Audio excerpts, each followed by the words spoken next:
শুভশ্রীর সঙ্গে পদ্মায় নিজেকে দেখে কি এমন হলো যে দেবের চোখে জল। অপরদিকে গ্রেপ্তারের সময় পুলিশকে কি বলেছিল তৈদা আফ্রিদি জানাবো আপনাদের। প্রথমেই কথা বলি দেব শুভশ্রীকে নিয়ে। ধূমকেতু 14 আগস্ট বড় পর্দায় মুক্তি পেয়েছে।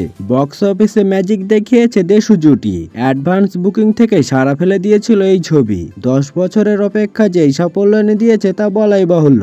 আর তার নেপথ্যে অবশ্যই রয়েছে দেব শুভশ্রীর কারিশমা। আর এবার বড় পর্দায় ধূমকেতু দেখে আবেগে ভাসলেন দেব নিজে। ভক্তদের মতো তারও চোখে জল ভরে এলো।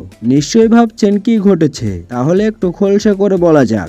এর আগে দেশু ভক্তদের অনেককে হলে বসে এই ছবি দেখে কাঁদতে দেখা গিয়েছে। শনিবার ছিল ধূমকেতুর স্পেশাল স্ক্রিনিং। সেখানে অভিনেত্রী প্রেমিকা রুক্মিণী মৈত্রকে নিয়ে হাজির হয়েছিলেন দেব। সেখানে নিজের ছবি দেখে আবেগে ভাসেন দেব। ছবির শেষ পর্যায়ে পর্দায় নিজের সঙ্গে শুভশ্রীর নানা মুহূর্তের কোলাজ দেখে তার চোখের কোণ ভিজে ওঠে। দেবের সেই আবেগঘন মুহূর্তের ভিডিও প্রকাশ্যে আসতেই হয়েছে ভাইরাল। অপরদিকে গত রোববার বিশেষ অভিযানে গ্রেপ্তার হয়েছেন কন্টেন্ট ক্রিয়েটর তৈদা আফ্রিদি। বরিশাল মহানগরের বাংলা বাজার এলাকা থেকে তাকে গ্রেপ্তার করে সিআইডি। রাতেই তাকে ঢাকায় আনা হয়। গতকাল সোমবার তাকে আদালতে তোলা হয়। এদিকে আফ্রিদিকে গ্রেপ্তারের একটি ভিডিও ছড়িয়ে পড়েছে অনলাইনে, যেখানে তার স্ত্রীকেও দেখা যায়। গ্রেপ্তারের পর তৈদা আফ্রিদি পুলিশকে বলেন, আমি শুধু ভয় পাচ্ছিলাম কারণ আমার স্ত্রী 6 মাসের অন্তঃসত্ত্বা।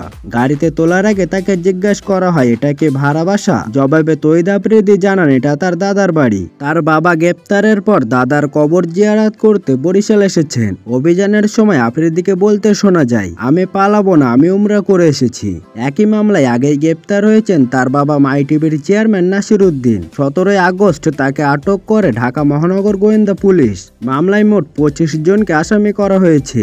এর মধ্যে প্রধান আসামি সাবেক প্রধানমন্ত্রী শেখ হাসিনা। পাশাপাশি অজ্ঞাতনামা আরো 1.5 শতাধিক জনকে আসামি করা হয়েছে।